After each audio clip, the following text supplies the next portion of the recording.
Okay, hi everybody. My name is Raquel Kibrit. I'm the CEO of Sterna International Business and also the founder of Global Mindset Academy. Our company actually helps companies going global, and we're really happy to be here today with two Israeli entrepreneurs who are actually landing their businesses in Brazil. So it's a pleasure to be here. I'm going to go ahead and introduce Kibrit, our COO, who is based in Israel, to actually lead the conversation today. But just to give you a brief follow-on on what's going to happen, we're going to have a very informal conversation about the journey of these entrepreneurs here in Brazil for 60 minutes.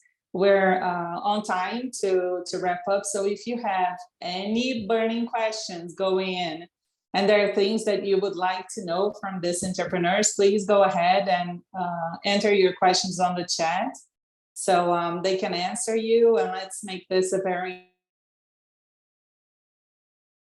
So without further ado, I would like to introduce Kibrit, the CEO of Sterna, to actually introduce our entrepreneurs and lead on today's meetup. Thank you for all being here. Thank you all very much for joining us. We're gonna Renata, we're not hearing you.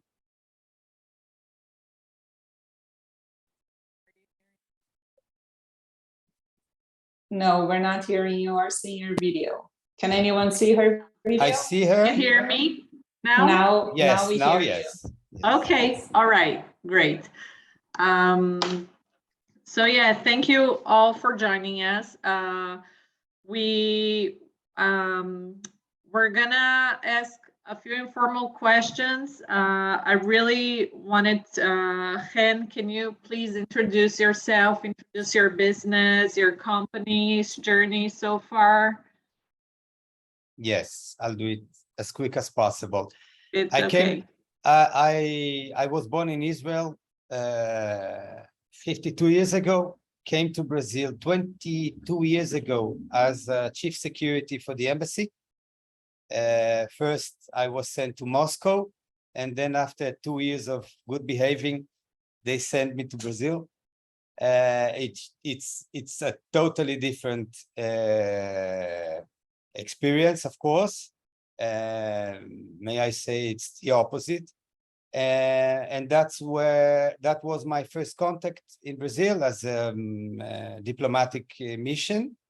In 2004, I stayed in the region as a private citizen in Argentina to do business in the region in Latin America and doing some very big projects always in the security area. In 2011, I came back to Brazil as I got an offer to continue my work as a consultant.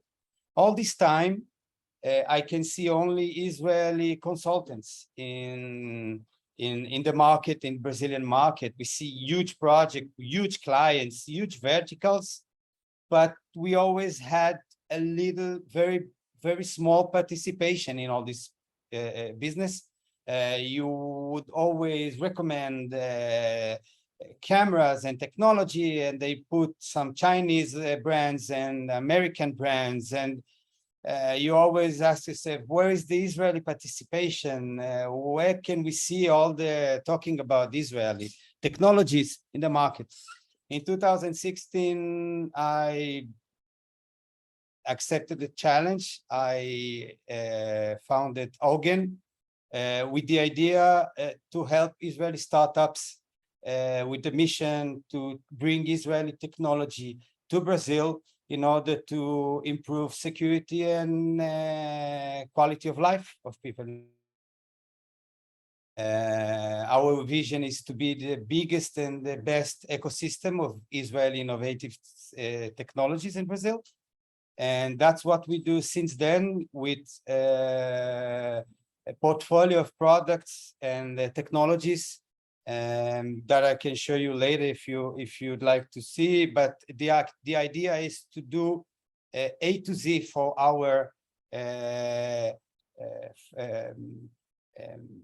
our technologies from Israel to the client, door to door, with all the logistics, with all the project setting, training, commercial network, and so on, so on. We started with one technology. Today we have 5, 6, and for next year we will have 9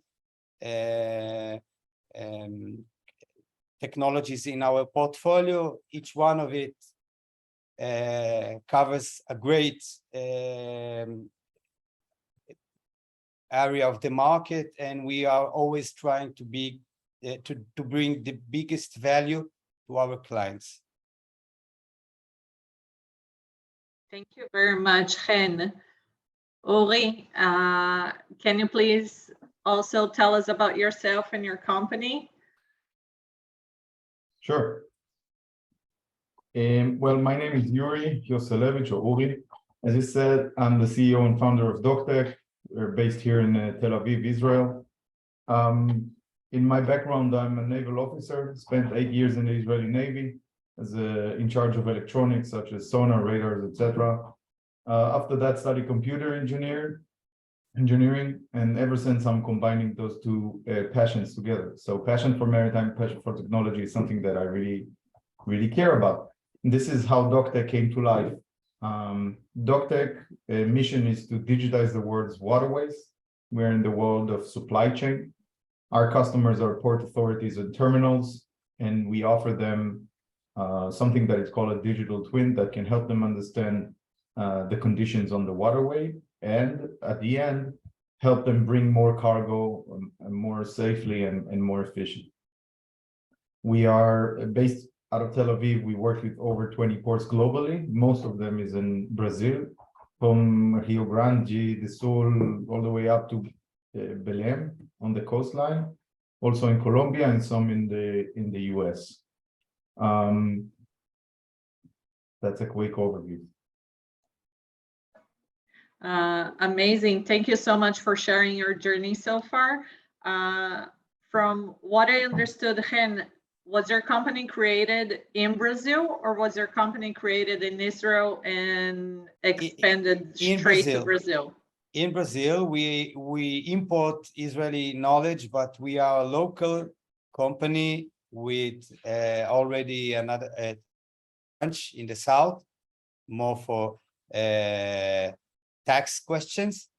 And yes, but we work all over Brazil with employees and staff that's getting bigger every day. Did you expand to any other country apart from Brazil?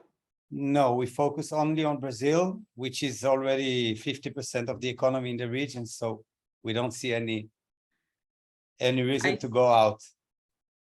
I think we all know Brazil's potential, right? Brazil is a massive market, one of the top 10 economies in the world. It's a powerhouse for many different sectors, right? Like Hen here represents the security system sector, Uri, the technology sector in port authorities.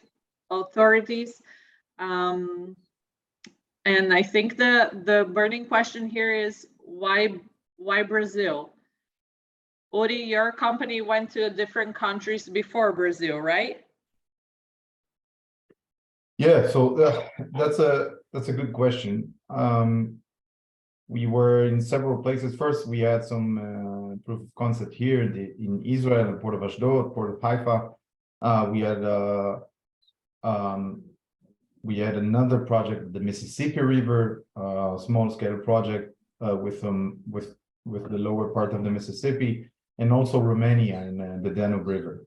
I would say that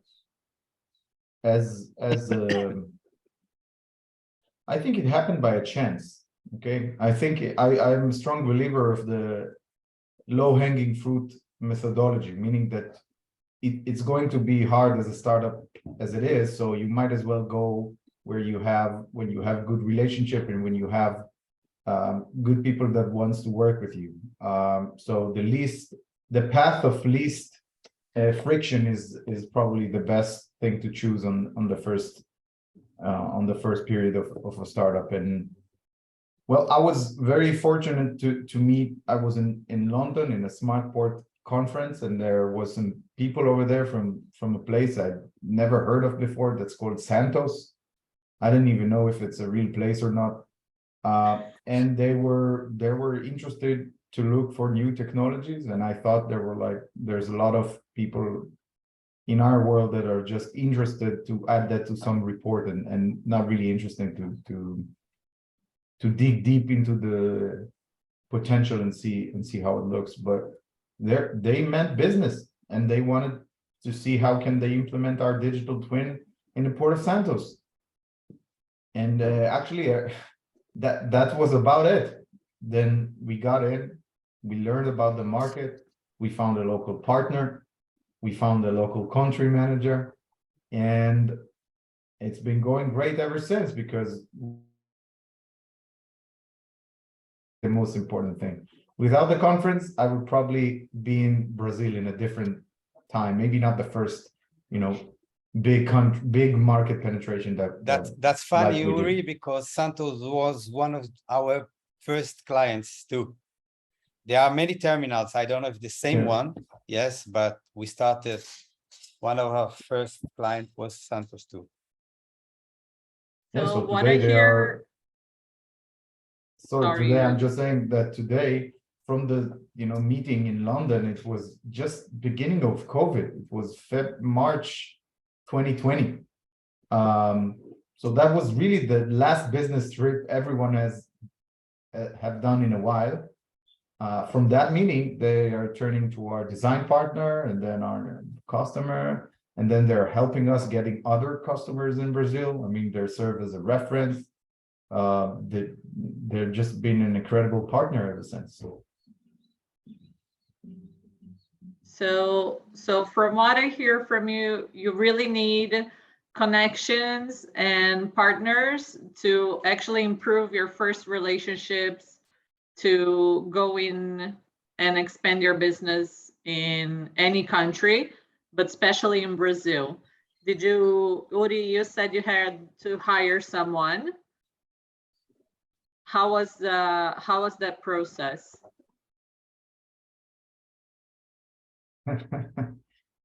Well, it was a little further down the line, but when we first started, I participated in 1 hour conversation done completely in Portuguese. I'm not a big Portuguese speaker. I know I'm learning. I have every Friday I have 1 hour of lesson in Portuguese, but I don't know how to speak. And even if I did, I don't know the business culture or the I can understand what they're saying, but not what they mean. So this is why we understand that we need boots on the ground. And well, again, I think we heard about we participated in a program called Scale Up in Brazil. And in this, I see Flavio nodding along. Scale Up in Brazil was really a great program for us because we got the chance to meet you guys from Sterna. We had we learned about the market, we learned about Brazilians in general. I knew nothing about Brazil, like besides soccer. So we learned a lot about the business culture and what's the best way, and we got a very thorough report, like a business plan in Brazil that helps us understand, what should we do next. Yeah, and afterwards it was pretty easy to understand that we need somebody and some boots on the ground, because it's very hard to maintain. We work in over 20 ports. It's massive, and most of the ports, maybe in Santos they speak English very well, but as you go further away from Rio de Janeiro or Sao Paulo, the English degrades, and you need to speak with technicians. Part of our solution is deploying hardware on tugboats. the technicians don't normally speak English. Anyway, we need boots on the ground, and this is why it was important for us to have somebody local that can speak at least English, but we got one that also speak Hebrew a little bit. I think, Hen, maybe you can say that your experience was quite different since you have lived yourself in Brazil for a few years before you actually started Oguen. Yes, sure. Of course, the language is a barrier. But even after you know the language, as Uri said, you have to know the culture. Brazilians are not used to say no, even when they don't want to. So they say yes, but you have to understand what is yes meaning and how much time it will take and what's the conditions. It's important, and for them, for the client here, it's important to see that you don't have only presence in the outside. For the client, it's very important to speak with somebody in his own language here. The material, the marketing should be only in Portuguese, and that's part of what we do too. He has to feel safe about speaking with international company, with local representative, because it's very complicated here. Importation is very complicated. Tax, politics, and categories are a huge ocean of confusion, and you just be here and work every day on the opportunities, on the leads, on the questions. And the country is big. You will have many opportunities, but you have to know how to scale them and to focus on the market that really interests you, because as we know, it's a big country. You can get lost very fast if you are not focused. What you're saying is that you really need a good strategy and knowledge. Yes, I heard many Israeli factories and suppliers saying that they already sent goods to Brazil that they had to be thrown to garbage because nobody knows how to free them from the customs. All the process was wrong from the first time. So suddenly you get a check, you get an account for 60% or 70%, sometimes 100% of the value of the goods in the origin. So you have to be very strategic, and you have to be very calculated. You have to be very careful about the supply chain from Israel to the end customers, because you can have surprises all over the chain, with taxes that you don't know, with some questions between states that if you don't know them, such invoice that change hands can be 20, 25, 30% more, and it can kill all your business if you don't know how to do that correctly, especially with hardwares, but software too. You can have a lot of surprises in software too. So you have legal questions and logistical questions and taxes issues, and everything is so complicated. You have 27 states in Brazil. Every states act in the same in another way. Some of them have internal agreements, others not. So it's really not simple. I understand. So what would you say, maybe this question would address both of you, what would you say was your biggest challenge so far opening your business in Brazil? Uri? Uri? I have few of them, and it's still ongoing. But first of all, understanding, you said something about the tax structure. I didn't know how important that is, or how difficult, or let's say strange is the word. I've talked to friends in big enterprises such as Wix. They're global company, have operations all over the world. In Big presence Brazil, here. they have a special arrangement. Yeah. So that was one of the challenges. I think maybe the biggest one is to understand, but there are other challenges that I don't think are specifically unique for Brazil, or you know what, maybe there is, but we work with public entities such as port authorities that can be governmental or state-owned, and 5 ports in Brazil, and there are 27 different procurement processes in each of those ports. So that's also a major challenge. Obviously, privatization of some of the ports now, it was a great progress. Nobody knows if it's going to happen or not due to change of president, but you never know. We never know. It seems like it's on track right now.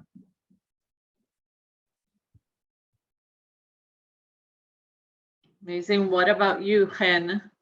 What was your biggest challenge so far? When we started, we didn't have any know-how about nothing. We thought we have. We didn't understand how big and how complicated is this. This is. You have challenge on understanding how to import in the best way, and this is, and of course, if you are a small company starting, it will be even harder because you have a lot of benefits that are given only to bigger companies. And we have a challenge to do a pricing. How can you do pricing for a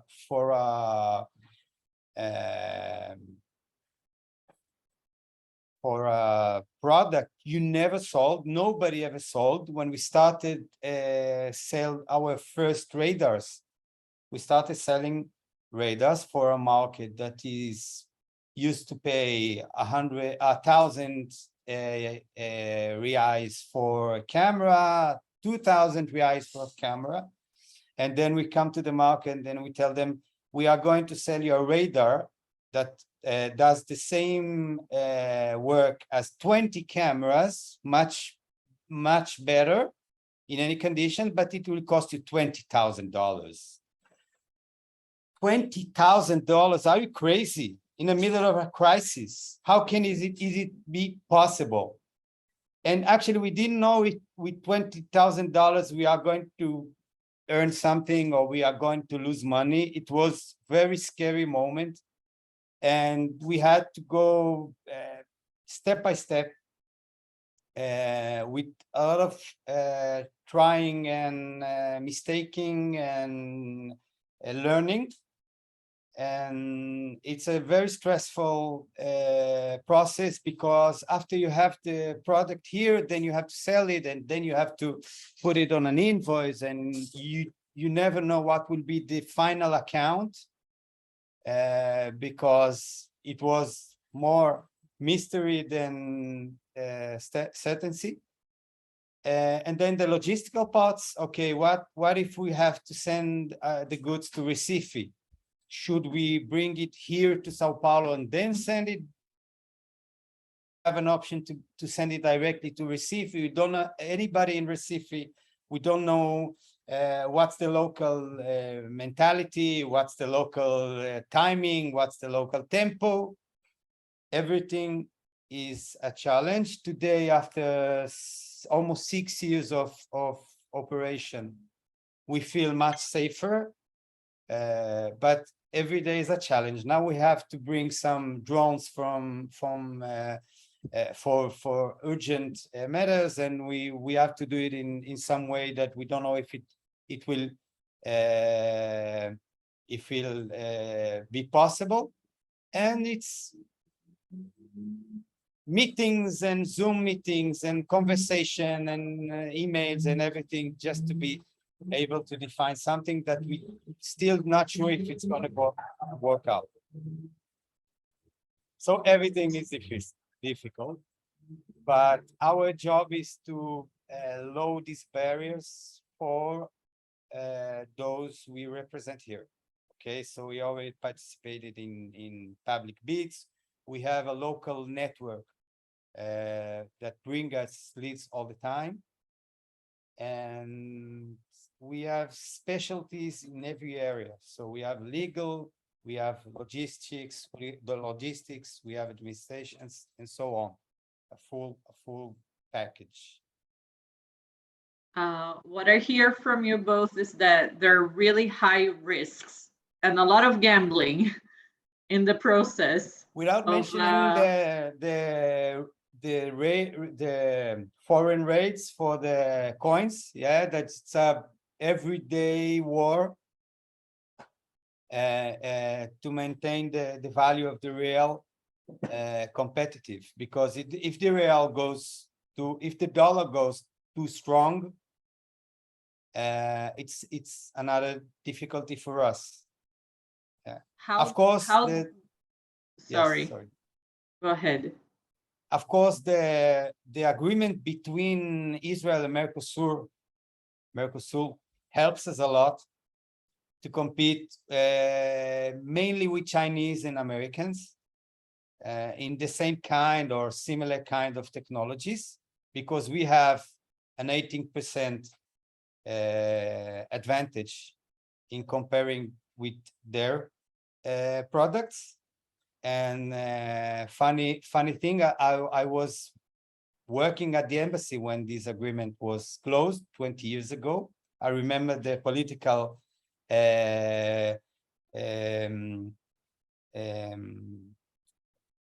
attaché of the embassy come to tell me the news. I didn't even know what was the Mercosur.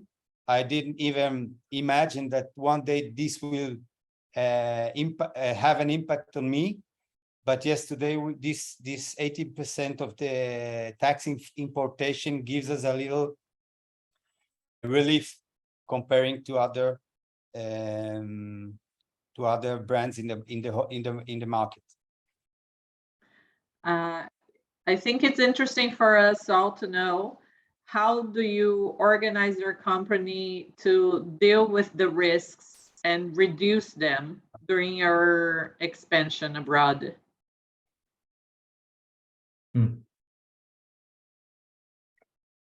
What type of strategies, what type of, I'll give you an answer. I don't think you're going to like it, but it's really the people you choose. Okay. That's the strategy. I want to, if there's a subject I don't know, which are a lot of subjects, I take somebody that knows or somebody that I trust and ask for their opinion. Our partner, we partner with Wilson Sons. Wilson Sons are a lot of things, but among the things, they're a tugboat operator in all the ports in Brazil with over 80 tugs. We talk about the challenges on a weekly basis and try to set a solution, more of a not really a strategy, a solution per subject. And this is kind of our strategy looking forward. We form actually a very good relationship, both with the ports, but also and even more with our partner. And we are able to do that in times when you cannot meet in person. So it was a relationship that was entirely built on Zoom. Okay. And if you want to know another interesting thing, I met our partners just a month ago for the very first time. We worked with them in over 2.5 years. As I mentioned, we work in almost all the ports in Brazil. I've been in several magazines that I don't know how to read and publication, and I never set foot in Brazil. I was never there. So all of this operation and all of our deployment in Brazil I never been there. I'm going to be there in 2 weeks for the very first time after almost 3 years. Those are crazy COVID years, but this is what I mean when I'm saying that, you know, just good people is really the strategy. Interesting. And how does your company deal with the reducing the risks? First of all, when we choose our portfolio, we try to choose technologies that we understand that will bring a big added value to the market. We are not interested in competing for small margins. So first of all, we have to see if our portfolio, the technology that we want to sell here can bring a lot of added value, and then we try to bring it the best pricing, aggressive pricing here in the market, and trying to cut all the costs in all over the supply chain that we can. So first of all, you have to negotiate with your supplier in Israel, that he could understand that Brazil may sound heaven and a very big market, but you have to enter with prices, more aggressive pricing, because of all the extra costs we put here in the product, comparing with United States, for example. Okay. Then we have to choose our partners in the international logistics. During the years, we earned some benefits in the taxes that can lower our cost in the importation. This goes to the final client too, so we can be more aggressive. We have a lot of product that we offer as a service, so we give financing to be able to close with the client for a contract of 4 years, 5 years, and in this case we can assure that we will have income during the next years, and we are organized in sales, administration, training programs, support to our clients, just to give them the support and the treatment as a VIP client, because we only today, these Israeli technologies goes directly to AAA clients, usually, but not only, but usually yes. Mm-hmm. So big economical groups, agribusiness, energy, that's big clients, and we give them the value they need. Mm-hmm. Well, thank you. I can see that Simcha Shore from AgriScout also joined us. Hi, Simcha.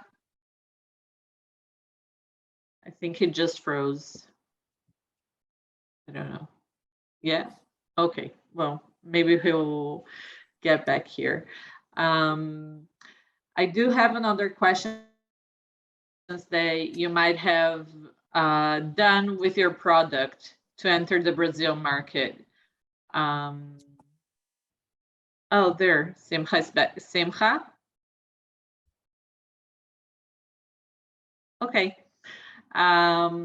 Uri, did DockTech need any product adaptation to enter the Brazilian market?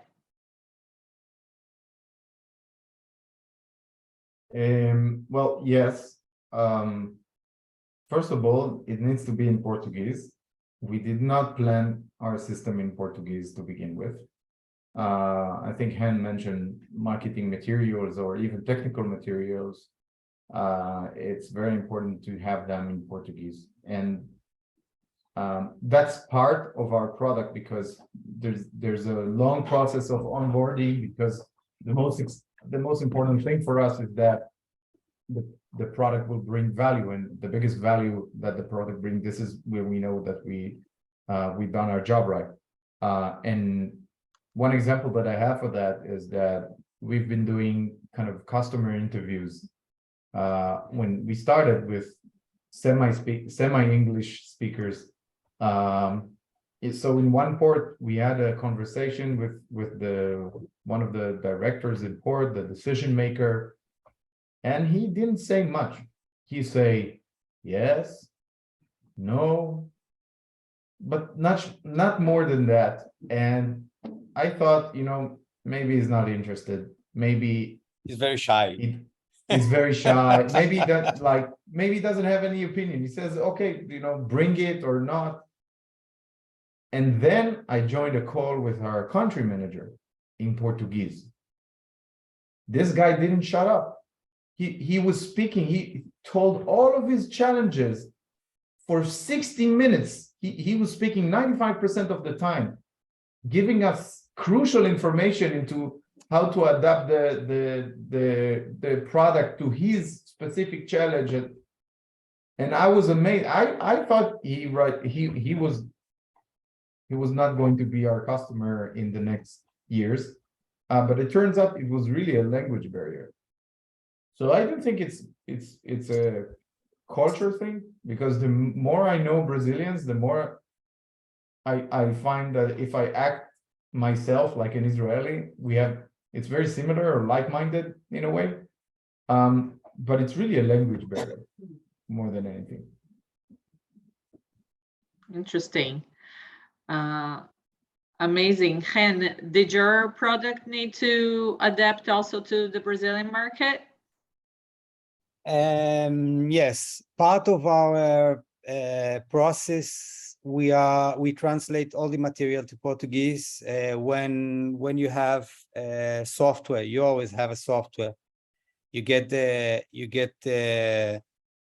software in English, and we do the translation here in Portuguese, Brazilian Portuguese, just to be sure that it's not another Portuguese that somebody is hired from Israel, and then we will speak here Portuguese from Portugal.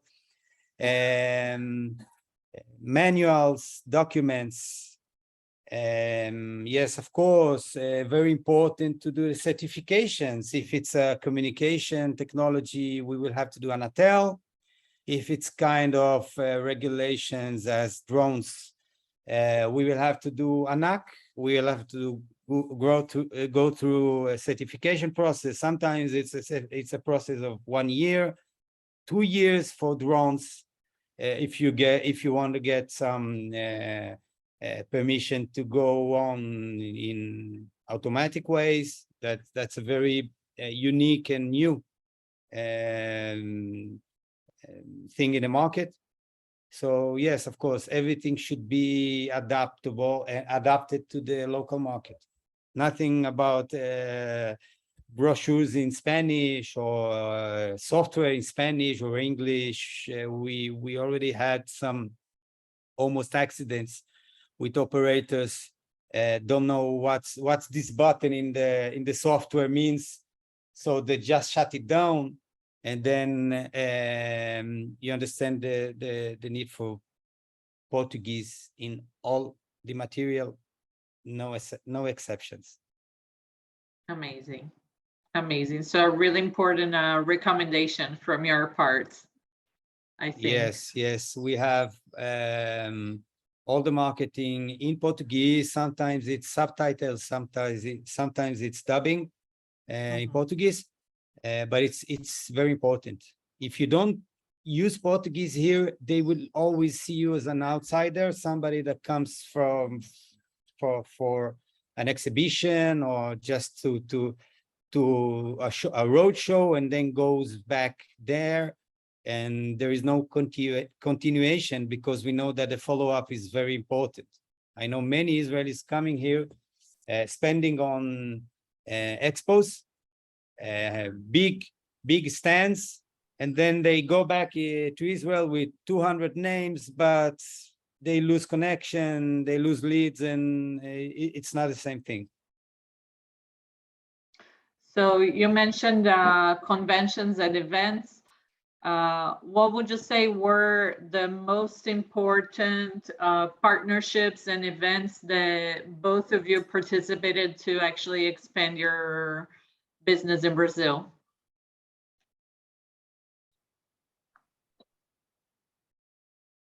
Well, the partnership is an easy part. We partner with Wilson Sons, and that was probably the best thing that could happen to us.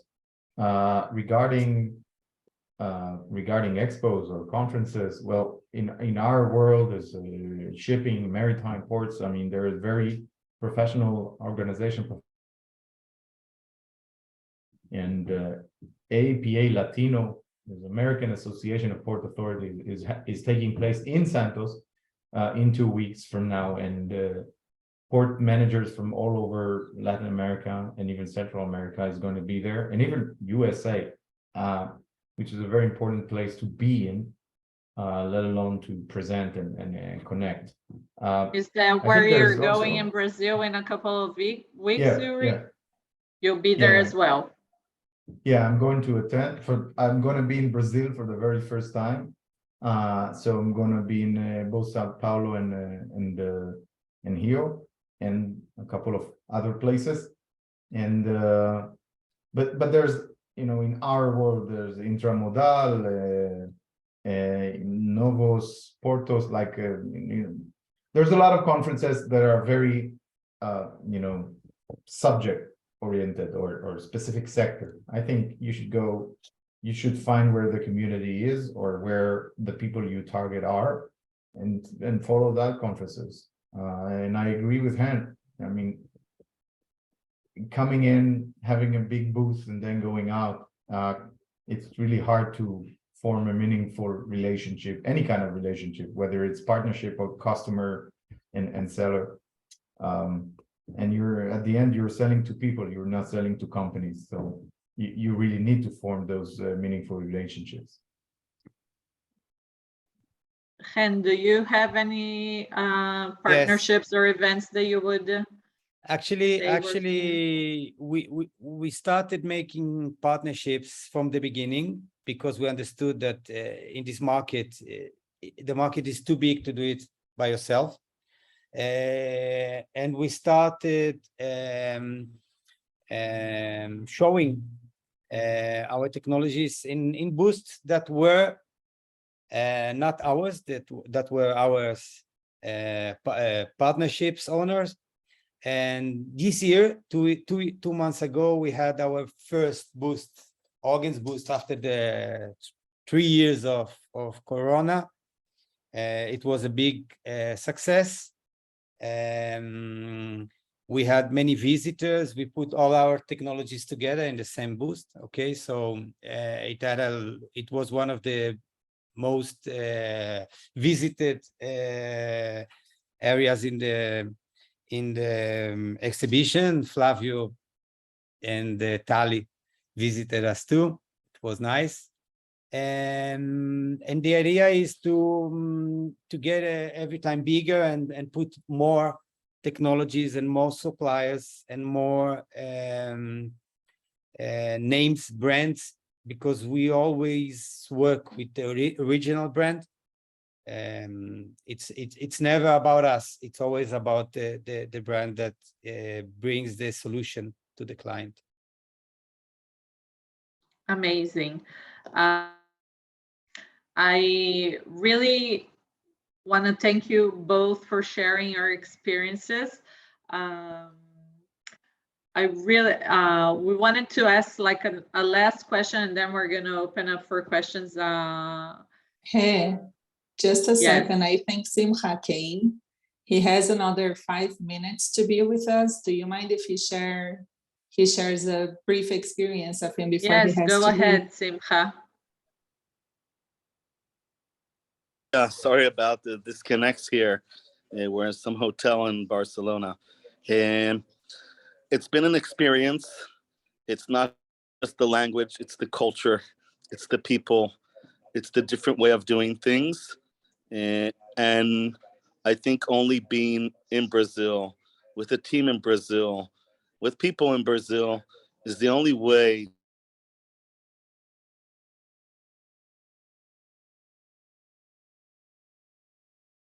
We never know what's the only way.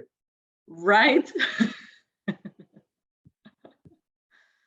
I'm intense. I want to know the end of the sentence. Maybe you finish him, Uri. The only way to maintain a good business in Brazil. Great. I agree with him. Yeah. Sorry, Raquel. I don't I'm think so sorry. Yeah. I Simcha think the has a good connection connection isn't- today. But it's okay. My last question for you is, do you have any tips, recommendations for anyone that wants to open their business in Brazil? Maybe I let Hen start first. Hen, you're Without muted. Uri already admitted that if he wasn't addressed by Brazilians, he wouldn't even think about the possibility to come here. And for me, it's the same thing. I mean, I'm already here. I'm married here. So for me, that's my reality. First thing that you will have to do in Brazil is to look for a local partner, local representative, somebody that knows how to navigate in this jungle, literally jungle. Brazil is not a place that you will want to conquer running. You will do it carefully, step by step. Everything here is complicated and more than you imagine, not less than you imagine. From our side, Oguen is built exactly to do that. Take Israeli technologies, innovative technologies. It's important to say because we have to just that we know that it's much more expensive and be able to do this here in Brazil to make sense economically.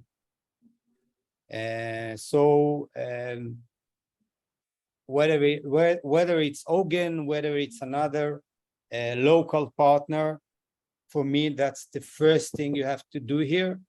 And I don't know any other company, not Israeli, not American, not Chinese, not European, that is not working the same way. Even the law won't let you operate in another way. In some point, you will have to open here a local activity or have a local partner. Great, thank you so much, Hen. Uri, what would you say about for people that want to open their business in Brazil? Well, I will go one step back. Hen mentioned why we are in Brazil, and part of that is thanks to a nice lady that sits to your right in my screen, and Raquel, which connected us with the right people that turned out to be our partner, and then turned out to be our investor, strategic investor, and then that carried on from there, it snowballed from there. But she did that not because we were very good friends or we didn't really even know each other back then. She did that because she believed it was important to bring technologies to Brazil. Because, and I'll be honest, quite frankly, if a startup most likely need to raise money, if you want to raise money, you need investors. There are a lot of Israeli and US-based investors with big checks, but when you tell them that you have deployed in Brazil, it's a lot less meaningful than if you tell them you're deploying in the US. It's still not, they still do not really understand the nature of the magnitude that of things in Brazil. So I see that, and we've raised funds several times, and that's the big thing here. It's a market that you need to put in an extra the extra effort, or to have an internal friend in order to get in. And this is why we have Raquel, and we have the attaches and the Israeli Economic Mission and the Scale Up Brazil, and all of that still just to make it even with other countries that that we could have, you know, been in. And I'm very grateful for that. But I think the awareness on the Brazilian side is really important. I think there is, I mean, look, you know, the market gap, there's somebody that's going to do something. I think Hen is really the example of that. I mean, when you build a startup, you don't want to build an entity in every country that you're going to give service to. I mean, in Colombia, we're not going to have a Colombian DockTech and DockTech Chile and DockTech Brazil and DockTech Argentina. It doesn't make any sense. This is not the model that software startups or technology startups are built on. And this is why there's still a market gap. And I think, you know, on the Brazilian side, they're working on to kind of close the gap, but there still is a gap. My suggestion is, and getting back to your question, is if you know, find somebody on the inside, find somebody that is genuinely excited about what you do and is willing to put some time, maybe on a nice, you know, friendly basis, and maybe on a contract basis, but somebody that can walk you in hand and said, sit with him, talk with her, listen to this, attend this meeting, and then kind of walk you through until you get to a point where you can understand what's going on, because you don't. Wow. Thank you so much, both of you. I'm going to pass to Raquel to end the session, and maybe if there are also questions from our participants.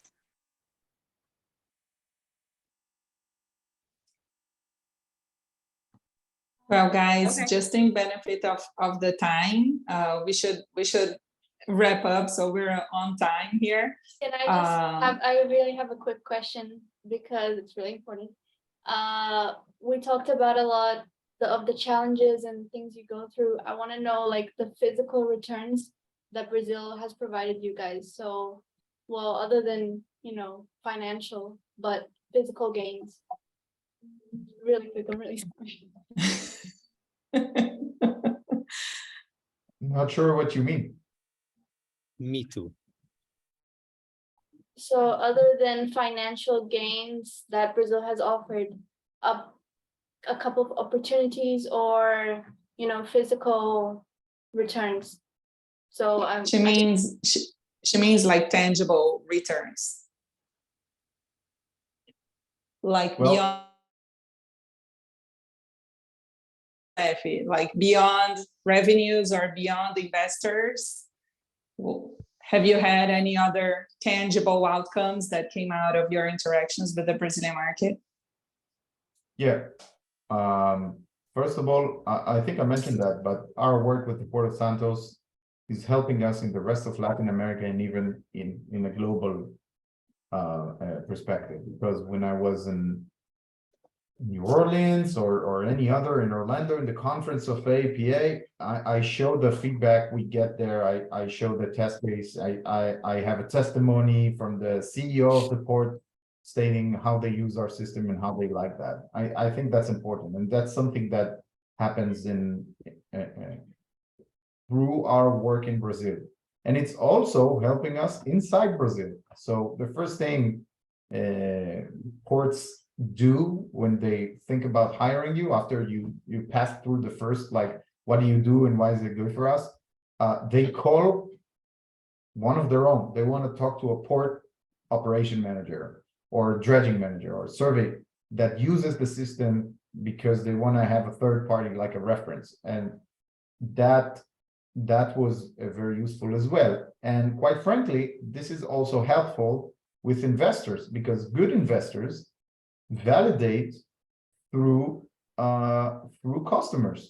So I had investor call the Port of Santos to speak with the dredging or operation manager, trying to understand how our product is giving them value. And this is something that we got through our work in Brazil. But I think there's also, a cultural thing. And maybe, it was for me that experience. I'm learning here from new music that I never heard of, that I get recommendations from our partners through food, through business culture, and I mean, this is a set of things that I have in my personal experience. Yeah, just to finish, to our suppliers, it's a huge thing to say that they are selling in Brazil. It's expected from you to sell in Europe. It's expected from you to sell in the United States. It's expected for you to sell in the richest countries of the East. But Latin America is different, and Brazil is different. And when you say you say you are already in the energy market in Brazil, which is huge, and you are participating in solution for the mining industry, which is one of the biggest in the world. It gives you a lot of credit outside of Brazil, and of course they use that outside of Brazil to say, yes, we are competing in this challenging market, and we are doing it just great, and this helps them in other markets. Thank you so much, Hen. Raquel.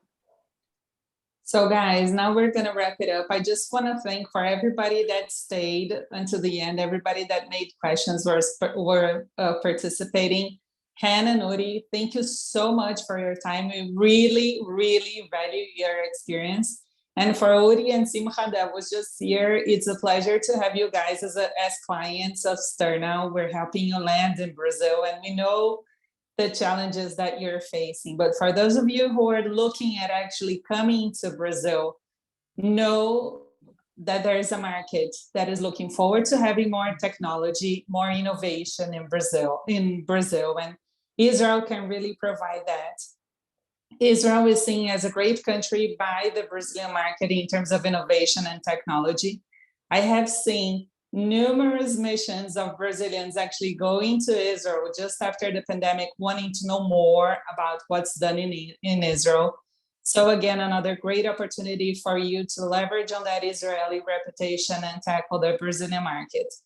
Of course, we know that there is challenges, but you should know that having local people actually helping you and guiding you through this process makes it a lot easier.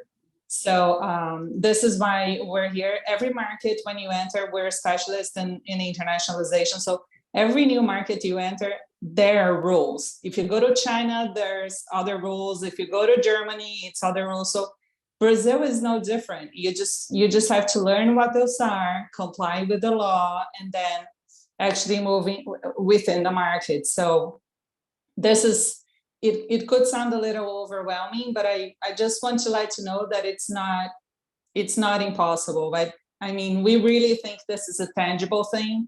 We've learned here from entrepreneurs that it is possible, and that they're actually making their businesses in Brazil. So there is more to come. Okay. At Sterna, we're really looking forward to actually fostering more businesses from Israel to Brazil. So count with us to actually help you land here more smoothly, right?